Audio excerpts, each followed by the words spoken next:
चलिए, unit 4, liquidation of companies. Company जब बंद होती है तो क्या होता है? सो अपने दिमाग को खुला रखिए, उसको बंद मत कीजिए। अब देखो, सबसे पहले लिक्विडेशन ऑफ कंपनी में आपको एक फॉर्मेट याद रखना है। मैं आपको सीधा पहले फॉर्मेट में ले जाता हूं। फॉर्मेट में आपको याद रखना है, सबसे पहला पेमेंट तुमको करना है सिक्योर्ड क्रेडिटर। सिक्योर्ड क्रेडिटर वो लोग होते हैं जिन्होंने आपको पैसा देते वक्त कोई चीज गिरवी ली थी आपसे। ठीक है। बेसिकली हम बोल सकते हैं बैंक लोन, जिसपे आपने कुछ असेट वगैरह गिरवी रखा।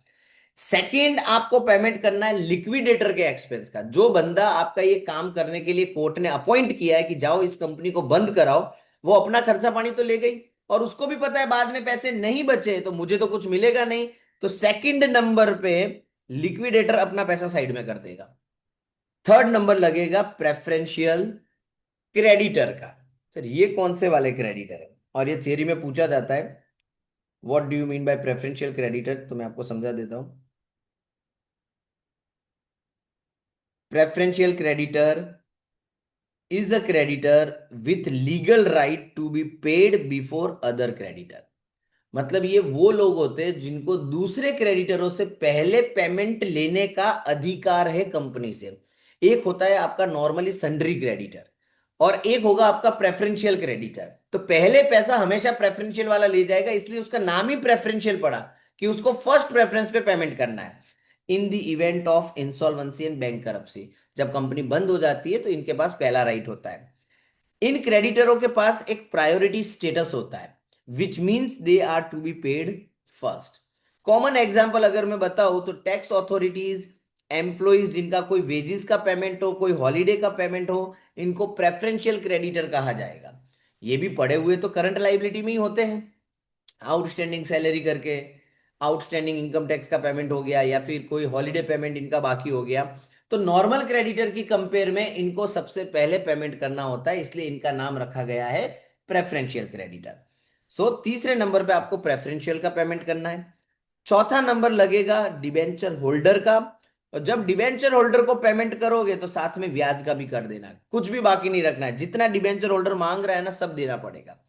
डिबेंचर होल्डर के पेमेंट के बाद नंबर आता है पांचवें नंबर पे अनसिक्योर्ड क्रेडिटर का। ये ऑर्डर आप बदल नहीं सकते, ध्यान रखना। अनसिक्योर्ड क्रेडिटर के पेमेंट के बाद छठा नंबर लगेगा प्रेफरेंस शेयर होल्डर का।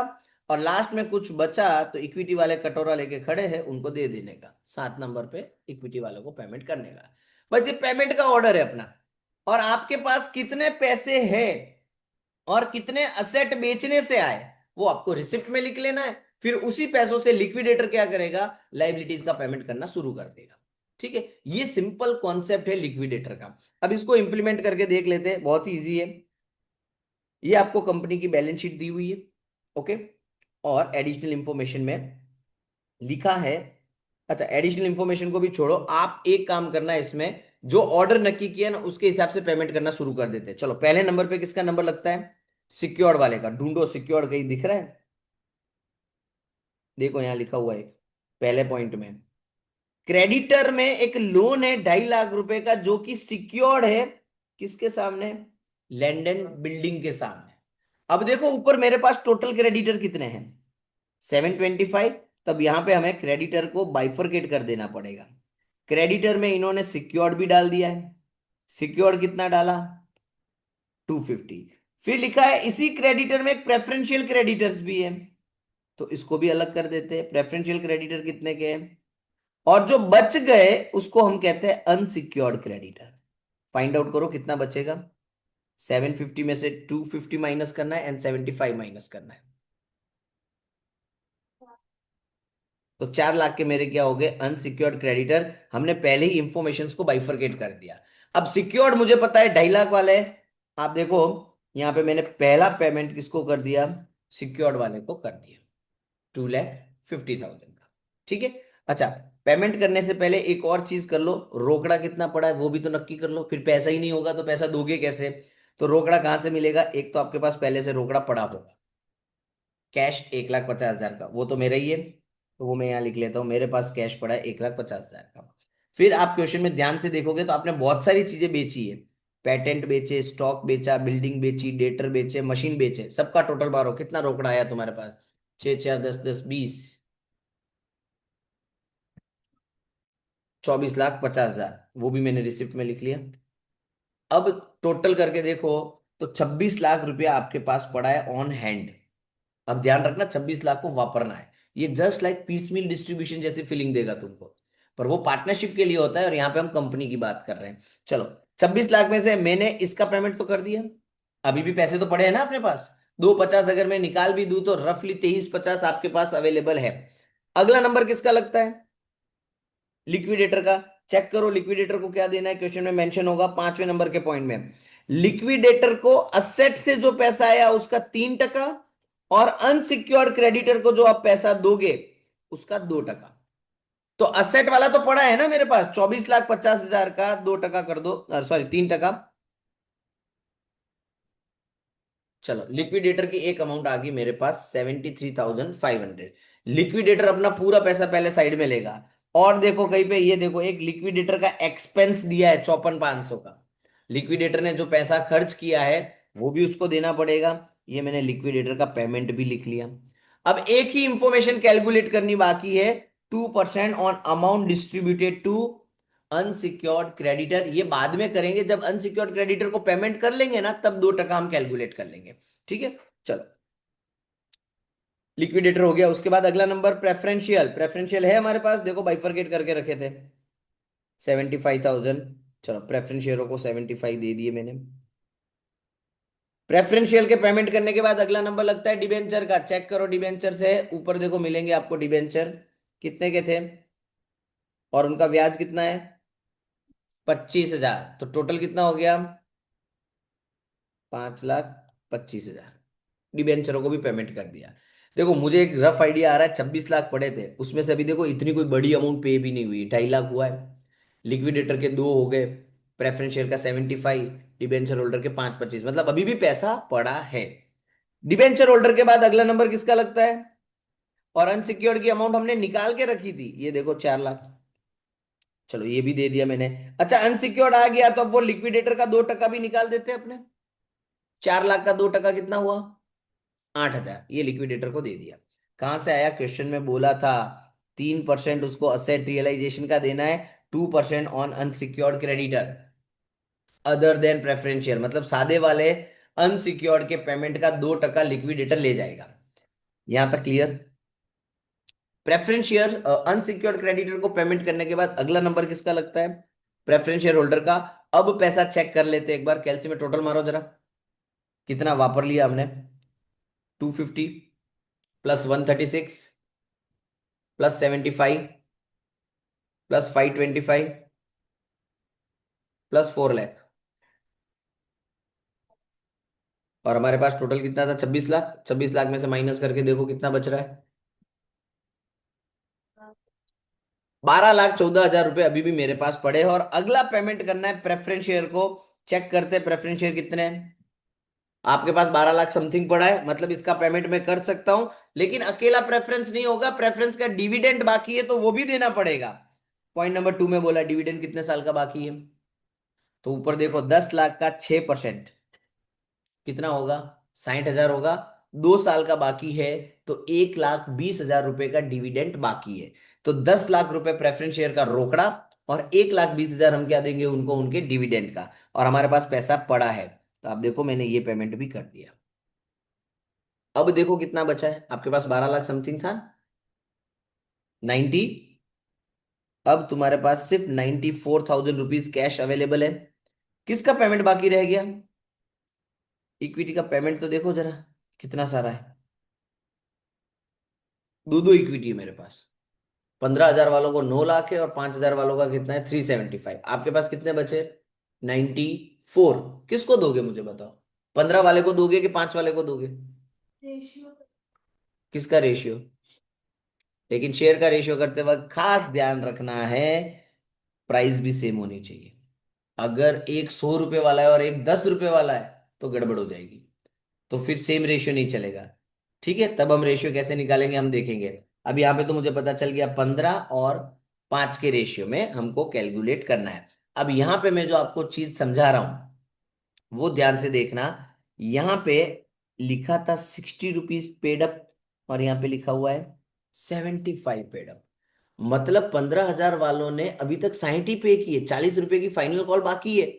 और 5,000 वालों का 25 रुपए की फाइनल कॉल बाकी है।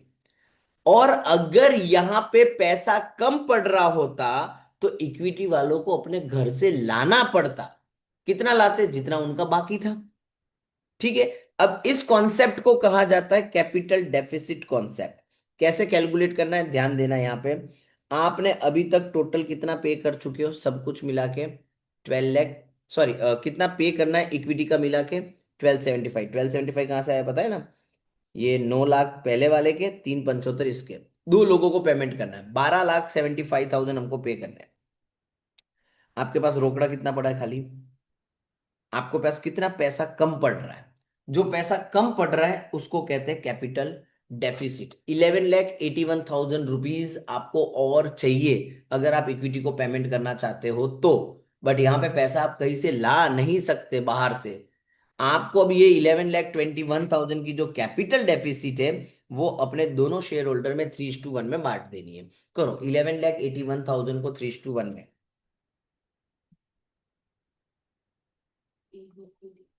8,85,750 और दूसरे का आएगा 2,95,250। अब ध्यान से देखना, ये मेरा पहले वाला था जिसकी अमाउंट बैलेंस शीट में दी थी 9 लाख। ये मेरा दूसरा वाला है जिसकी अमाउंट दी हुई थी। ओके। और ये इनकी कैपिटल डेफिसिट का एलोकेशन आया। अब ध्यान से देखना, इसका मतलब क्या हुआ कि मिस्टर ए नाम दे देता हूं, इसको दे देता हूं मिस्टर बी। ए के 9 लाख रुपए ए को कंपनी से लेने हैं, उसका बाकी उसको छोड़ दो। जबकि उसके हिस्से में डेफिसिट कितनी आ रही है? 8,85,750 की। बाकी जो डिफरेंस होगा, डिफरेंस निकालो इसका जरा। डेफिसिट क्या करेगा? ए बोलेगा एक काम करो, मेरी डेफिसिट को माइनस करके बाकी बचा हुआ अमाउंट मुझे दे दो। तो ए को कितने पैसे मिलेंगे? 14,250। सेम मैनर में बी का देखो। बी को 375 लेने हैं, जबकि उसके हिस्से में 295,250 का नुकसान आ रहा है। तो कितना बचा?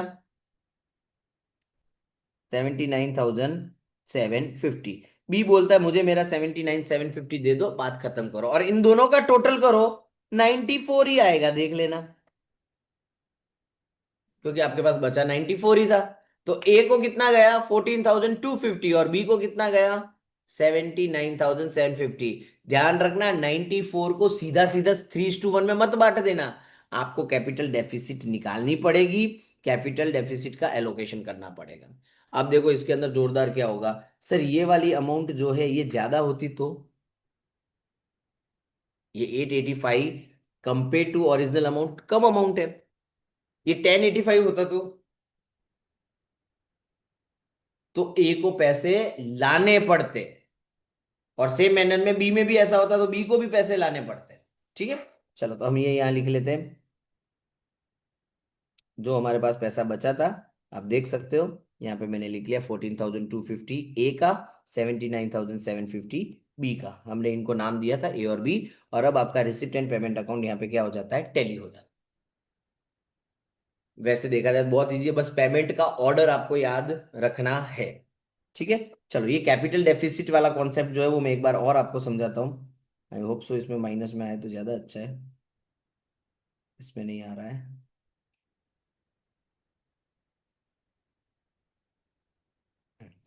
चलिए मैं आपको थर्ड नंबर कराता हूँ, 2 नंबर आप खुद कर लेना, वो सिमिलर ही है। Gulab limited went into a voluntary liquidation on 31 दिसंबर। कंपनी बंद होने जा रही है और प्रॉपर बैलेंस शीट दी। अब आप देखो तीन तीन इक्विटी शेयर है। नाम दे देता हूं मैं ए बी सी। पूरा गेम है ना इनके पेमेंट के रिलेटेड ही है, बाकी पूरे सब में कुछ है ही नहीं। आप इनके पेमेंट को छोड़ के भी सम करके आ जाओ ना तो 10 में से 6 तो वो देगा ही देगा तुमको। चलो पहला नंबर किसका लगता है? सिक्योर्ड का। लेकिन उससे पहले पैसा कितना है? सर पैसा तो पड़ा है हमारे पास 19,000 खाली। ठीक है। पहले मैं लिख लेता हूं, मेरे पास रोकड़ा पड़ा है 19,000। ये सब ध्यान से देखना, मोस्ट इंपॉर्टेंट क्वेश्चन है। और मुझे लग रहा है यही छपेगा तुम्हारी एग्जाम में। असेट से कितना पैसा आ रहा है? टोटल मारो। जो जाग रहे हो वही मारो, बाकी लोग कंटिन्यू। राइट नाउ सिर्फ एक ही जाग रहा है ऐसा मुझे लग रहा है, बाकी तो सब सो रहे हैं। 5 लाख। इतना पैसा हमें मिल गया असेट बेचने से। चलो, ये भी मैं मेरे रिसिप्ट में डाल देता हूँ कि चलो भाई असेट से इतना आ गया। लगभग लगभग 6 लाख समथिंग पैसा मेरे पास पड़ा है। ओके, फिर क्या हुआ? अब ध्यान देना, जो पॉइंट लिखा है creditor of the loan. Creditor of the loan का मतलब मेरे पास एक लोन है, ठीक है। ऊपर देखो दिया हुआ है, loan secured by investment. 76,000 rupees का मैंने एक लोन लिया था और उसके सामने मैंने मेरे इन्वेस्टमेंट को गिरवी रखा था। उसकी बात कर रहे हैं। बोले उन्होंने इन्वेस्टमेंट बेचे 1,04,500 में, और बाकी की जो अमाउंट थी वो लिक्विडेटर को कर दी रिटर्न। अब मैं आपको दो सम के साथ कंपेयर करवा रहा हूं। पिछले क्वेश्चन में याद करो, एक लोन था जो लैंड एंड बिल्डिंग के सामने मोर्गेज था, और यहां पे एक लोन है जो इन्वेस्टमेंट के सामने था। इन्वेस्टमेंट के सामने लोन आपने कितने का लिया था? 76,000 का। ओके, उसके सामने आपने इन्वेस्टमेंट कितने में बेचे? तो आपने तो लोन अमाउंट से ज्यादा में बेचे, डिफरेंस कितना हुआ? बोले जो एक्स्ट्रा पैसा आया वो हम लिक्विडेटर को क्या कर देंगे। तो आपको ये जो एक्स्ट्रा पैसा है ना, अपने रिसिप्ट में लिखना पड़ेगा कि इन्वेस्टमेंट को बेचने से कितना आया, 28,500। अब ध्यान रखना, ये जो क्रेडिटर है 76 के, इसका पेमेंट भी तो आपने किया। किससे किया पेमेंट आपने? इन्वेस्टमेंट से। इसकी कोई अकाउंटिंग एंट्री हम नहीं दिखाएंगे।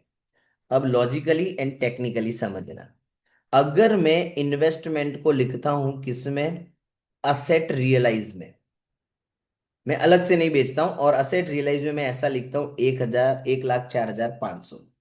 यहां पे एक सिक्योर्ड क्रेडिटर है जिसकी अमाउंट कितनी, 76,000। अगर मैं जो पैसा इन्वेस्टमेंट का है वो रिसिप्ट में लिखता हूं और पेमेंट को मैंने पेमेंट साइड लिखा, तो डिफरेंस कितना आएगा, 28,500 आएगा। वो ऑटोमेटिकली कौन सी साइड दिख रहा है आपको? रिसिप्ट साइड ही दिख रहा है। ठीक है, अगर मैं ऐसा लिखूं या फिर मैं इसको ना लिख के ऐसा लिखूं, कोई फर्क पड़ेगा? बात तो वही हुई ना। तो सर कैसे लिखना है? तो आपको ऐसे कब लिखना है और ऐसा वाला कब लिखना है वो मैं समझा रहा हूं, ठीक है। इसके मार्क्स कटेंगे। मैं आपको वापस पहले वाले क्वेश्चन में ले जाता हूं। कितने का लोन था? सामने क्या आपने गिरवी रखा? लैंड एंड बिल्डिंग गिरवी रखा। ओके, अब यहां देखो, मुझे बताओ, ये जो असेट रियलाइज हुई, क्या उसमें लैंड एंड बिल्डिंग की अमाउंट दी है?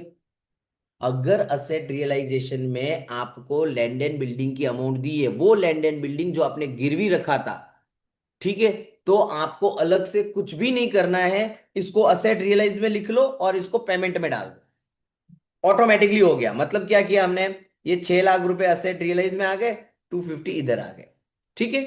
अब डिफरेंस निकालो जरा, 6 लाख और 250 का। ये ऑप्शन वन, ये है ऑप्शन टू। मैं ऐसा भी तो कर सकता था, सीधा 350 लिख लू इधर। ऐसा कब करना है और ऊपर वाला ऑप्शन वन कब करना है वो ध्यान से समझ लेना। ऑप्शन वन तब आपको करना है जब क्वेश्चन में असेट रियलाइज में वो मोर्गेज वाली असेट दी हुई हो, ठीक है। और ऑप्शन टू कब करना है, जब आपको असेट रियलाइज में ये वाली असेट ना दी हो।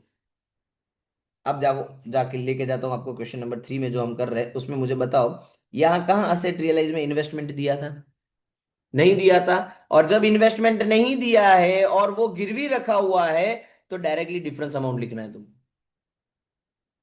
भूल से भी ऐसा ना होवे कि आप 28,500 भी लिख लो और सामने सिक्योर्ड वाले को पेमेंट भी कर दो, तो ड्यूअल हो जाएगा। यहाँ पे सीधा सीधा मैंने इन्वेस्टमेंट मेंशन कर दिया, 28,500, ये एक्स्ट्रा वाला अमाउंट हमने ले लिया।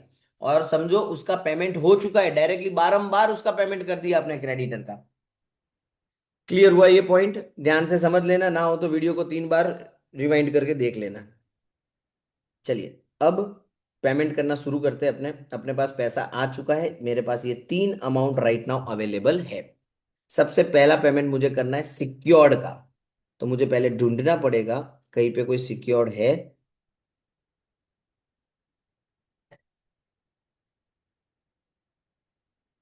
सिक्योर्ड कोई दिख क्यों नहीं रहा? रेमुनरेशन आ गया, सरप्लस।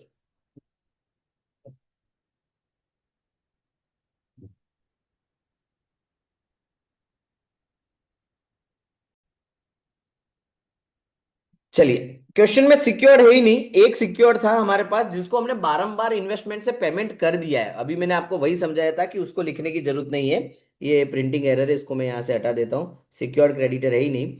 हाँ, आपको याद रखने के लिए आपको एग्जाम में लिख लेने का, और अमाउंट में फिर है ना जीरो लिख लेने का। ठीक है, चलो। अच्छा, अगर यही इन्वेस्टमेंट की अमाउंट ऊपर असेट रियलाइज में दी होती तो मैं यहाँ पे सिक्योर्ड क्रेडिटर में लोन बताता, लेकिन ऊपर नहीं देके उन्होंने बारंबार सेल किया तो सामने लोन दिखाने की जरूरत नहीं है, उसका सेटलमेंट हो चुका है। दूसरा नंबर किसका लगता है? लिक्विडेटर का। चेक करो लिक्विडेटर को क्या क्या देना है। तो लिखा है 2% on except. Okay, asset realise हुई थी 598,500, उसका 2% करो, 11,970। फिर क्या बोला है? Secured, sorry, asset realise excluding surplus from secured creditor,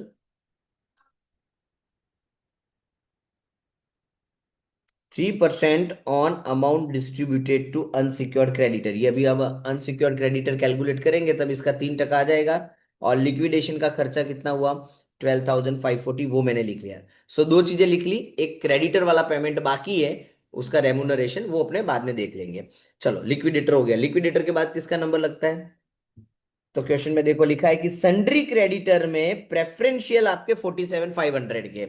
ऊपर देखो सन्ड्री क्रेडिटर कितने थे आपके पास, उसमें से 47,500 प्रेफरेंशियल है, तो बाकी बचे वो अनसिक्योर्ड।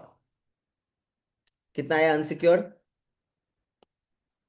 ये जब अनसिक्योर्ड का टाइम आएगा तब हम उसको 133 दे देंगे। चलो, प्रेफरेंशियल का पेमेंट हो गया। हवे डिबेंचर। प्रेफरेंशियल के बाद अगला नंबर लगता है डिबेंचर। जाके चेक करो डिबेंचर कितने के।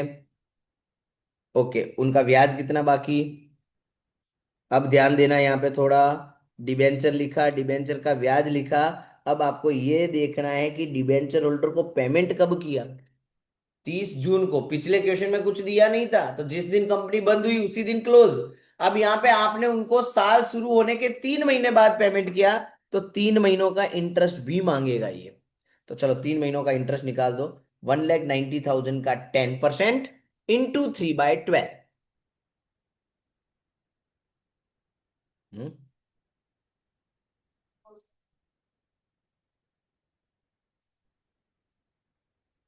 अच्छा, एक मिनट, साल कब खत्म हुआ वो देख लेते हैं। अच्छा सॉरी, दिसंबर है, तो 6 महीनों का आएगा। ईयर एंडेड डेट इज 31 दिसंबर, सो 6 महीनों का इंटरेस्ट आएगा। सो टोटल डिबेंचर होल्डर को मैंने कितना दे दिया? 2,09,000। डिबेंचर होल्डर को देने के बाद अगला नंबर किसका लगता है? अनसिक्योर्ड की अमाउंट हम निकाल के बैठे हैं, 1,33,000, वो भी दे दिया। अब एक काम करते हैं, इसका जो रेमुनरेशन बाकी था अनसिक्योर्ड क्रेडिटर का 3%, 1,33,000 का 3% कर दो। चेक करो आ रहा है, ये भी मिल गया। चलो, इतने पेमेंट हमने कर दिए। लिक्विडेटर का हो गया, प्रेफरेंशियल का हो गया, डिबेंचर वालों का दे दिया, अनसिक्योर्ड का कर दिया। टोटल मारो जरा, पैसे कम नहीं पड़ रहे हो। चेक कर दो अनसिक्योर्ड क्रेडिटर तक कितना पैसा गया।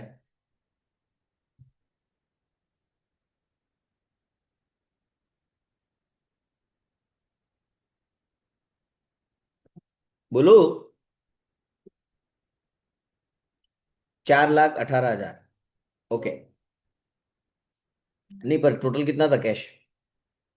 सब मिला तो नहीं, तीनों अमाउंट कैश की प्लस करो। नहीं, पर मुझे टोटल बोलो कैश कितना है। 646 का कैश था हमारे पास, जिसमें से 418 का पेमेंट कर दिया हमने। तो अंदाजन 2 लाख रुपए हमारे पास पड़े हैं।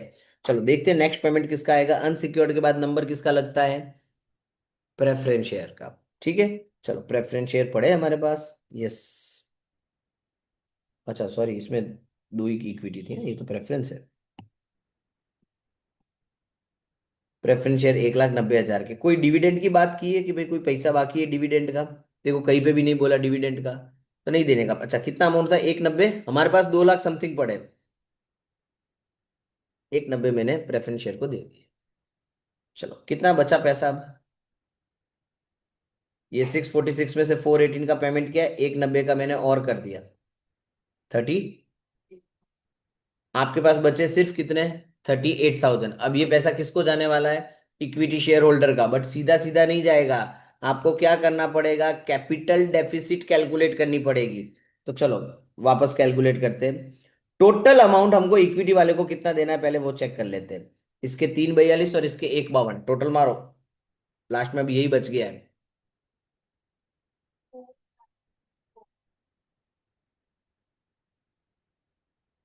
चलो 494 का मुझे पेमेंट करना है और मेरे पास सिर्फ रोकड़ा कितना है, तो डेफिसिट कितनी आई, 4,56,000 की। ठीक है, चलो अब नंबर ऑफ शेयर्स देखते हैं अपने पास कितने हैं, 4560 एंड 3040। तो ये जो डेफिसिट आई मेरी वो उसके रेशियो में बांट दो, 4560 एंड 3040 में। अब देखो मैं यहाँ पे वर्किंग करके ही बता देता हूँ। Equity number A, equity number B. Equity number A जो है उसको कंपनी से 342 लेने के हैं और दूसरे वाले को लेने के थे 152। अब बात करता हूँ कैपिटल डेफिसिट की। ये जो 4,56,000 आया उसको 4560 इज टू 3040 में बांटो और 182। अब कंपेयर करते हैं, अब ध्यान से देखना। मिस्टर ए कंपनी से 342 मांग रहा है और उसकी डेफिसिट कितनी है, 273,600। ए बोलेगा डेफिसिट माइनस कर दो, अमाउंट बच गया तो मुझे वापस कर दो। निकालो डिफरेंस। 68,400 मुझे ए को पे करने पड़ेंगे।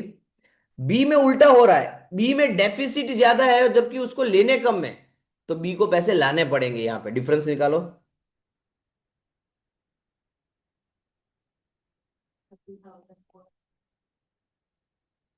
बी को 30,500 लाने पड़ेंगे, मतलब ये पैसा मैं क्या करूंगा, रिसीव करूंगा। पे वाला हम लिखेंगे पेमेंट में। अब ध्यान से देखना, पेमेंट में मैंने लिखा 68,400 और एट द सेम टाइम मैंने रिसिप्ट में लिखा 30,400 और ये अकाउंट टैली हो गया। अच्छा, 30,400 एंड 68,400 का डिफरेंस आपका वही होगा जो आपके पास कैश अवेलेबल है, 38,000। देख लो, 68,400 माइनस 30,400। क्लियर? ये था आपका लिक्विडेटर। दो सब मैंने आपको करवाया, दोनों अच्छे से देख लो। खाली लास्ट में ध्यान रखना है कैपिटल डेफिसिट के टाइम पे और स्टार्टिंग में जो मैंने एक सिक्योर्ड लोन वाला आपको पोर्शन समझाया था कि कब सिक्योर्ड लोन आपको सिक्योर्ड में लिखना है और कब नहीं लिखना है, इतना देख लो, बहुत हो गया। I hope so almost all topics हमने कवर कर दिए हैं। ये फास्ट ट्रैक था, सो डिटेल में मैं आपको ये चैप्टर नहीं करा पाऊंगा क्योंकि इतना टाइम नहीं है अपने पास। किसी को डिटेल में चाहिए तो मुझे व्हाट्सअप कर दे, मैं उसको पर्सनली वीडियो भेज दूंगा जिसमें एक एक चीज अच्छे से आपको समझाई हुई है। ठीक है, चलिए, बाय बाय।